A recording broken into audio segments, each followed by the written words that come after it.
Hello, I'm Paddy Baker. I work at ISE on the content team, and I'm here in the ISE Show TV studio for this ISE 2026 Wrap video. And with me are Paul and Herrera. So, chaps, ISE has had its megatrend sessions this week on AI, cybersecurity, robotics, smart spaces, sustainability, and tradescape.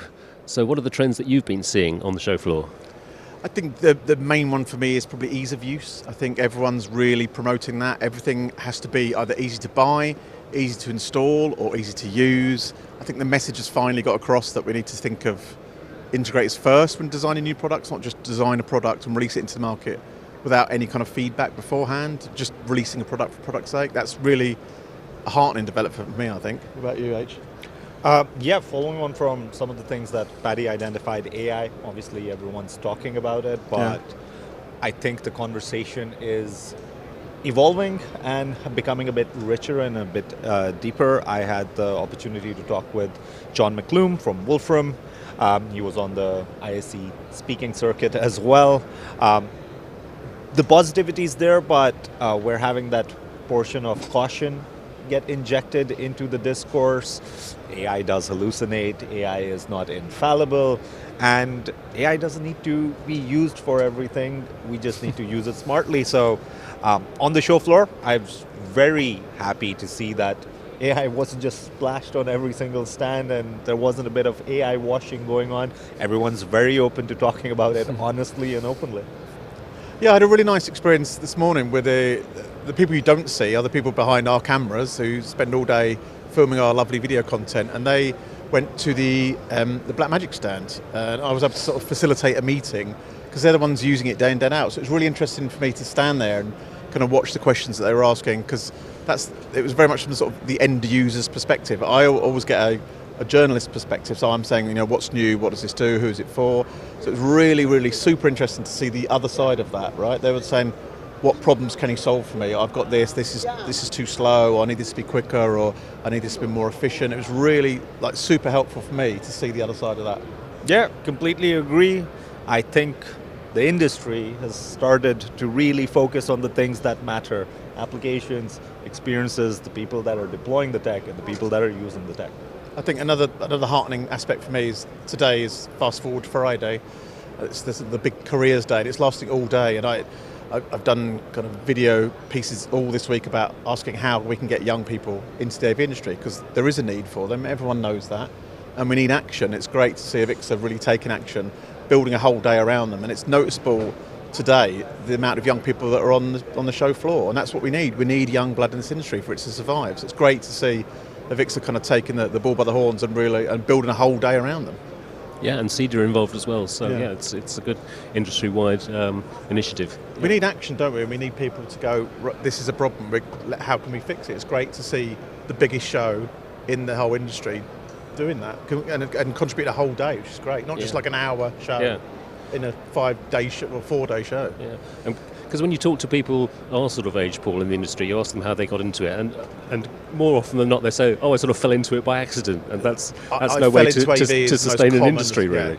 It's not at all. There's got to be some kind of path, and we've got to attract them. We've got to tell them what a great industry it is, and days like this will certainly help, I think. Just coming back to AI, Paul, at the start of the week, you said you didn't know if 10% or 50% or 90% of your conversations were going to be about AI. Where would you put the needle? Under 50%, I think. I think less than I expected.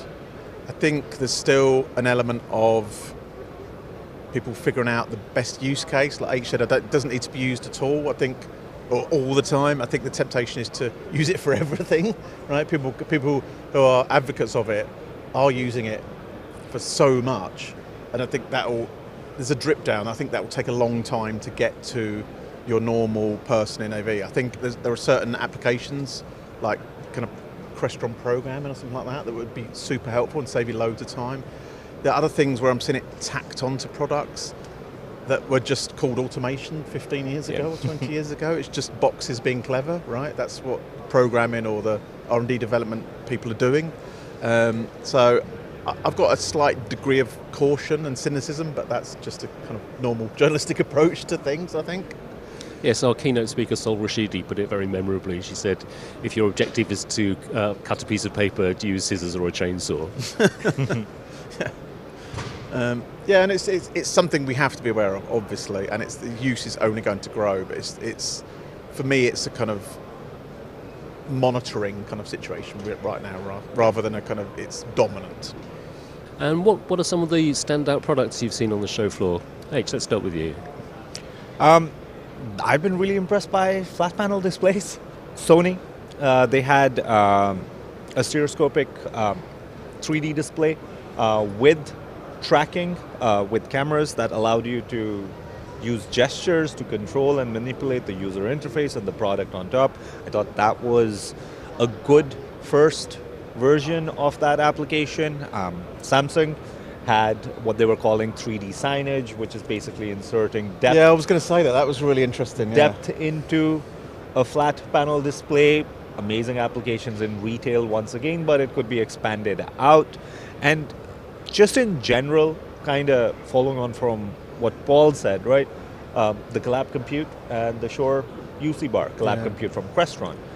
Both of these products, they're not really groundbreaking, but they're smart, they help the integrator, and they are instantly applicable in the spaces that we are seeing today and in the near future. So both of those products were standouts for me. Yeah, I think I saw 55-inch ePaper on a couple of stands. I really like the ePaper segment. I hope that does well. You know, one of the ones I saw, it would rotate on 2 different bits of content in a day, and you'd only need to power it once a year. And that's extraordinary. If we're talking about having sustainability conversations, that's an incredible amount of power you're saving. I think I'm really interested by ePaper. I wish there was more take-up last year. I thought there would be loads of take-up in 2025, and there wasn't. So I'm hoping maybe the bigger sizes and more colour screens will drive that. I really want that product segment to do well. Is the colour as vibrant as it needs to be, do you think? No, it's a little bit grey-y. It's got that kind of, sort of pastel-y, Kindle isn't it? feel. Yeah, it's not quite. It's not. Compare it to an LED. LED, like the colours knock your eyes out. It's not there, but I think for outdoor signage, it'd be fine, or even in a kind of big conference hall and stuff like that. It has a lot of uses. That's why it excites me, I think. VisRT, I spoke about the bringing kind of broadcast graphics to Zoom and Teams meetings. I think is a really clever idea. Just making that whole experience more televisual, more attractive to look at. You know, if you're in an hour-long Teams meeting or a Zoom meeting, at the end of that you can feel quite fatigued, really, especially if there's not much to look at apart from a person sitting in a darkened room in the other end of the camera. You know, it's nice to see, and I was speaking to someone who's the product's not ready yet, but they're talking about solving the problem of eye contact in video conferencing meetings, which is still a problem and something we've been talking about for 20 years, much like how long does it take to start up a meeting. We're still having that conversation, right? But the eye contact will help with fatigue, and so that's a really interesting development, not coming to market yet, but I was promised this summer. But that's one I'm going to keep my eye on. They're talking about licensing it rather than selling it as a product. So we could see it in displays, or we could see it in, you know, computers, laptops and things like that. So there's really interesting tiny things like that just come out of small conversations where you're just catching up with someone. Is one of the joys of this show. Yeah. So we've all been to quite a few ISEs between us, and they do tend to merge together over time. So what would be the one defining memory of ISE 2026? So when you look back in 5 years' time, oh, that was the year when ...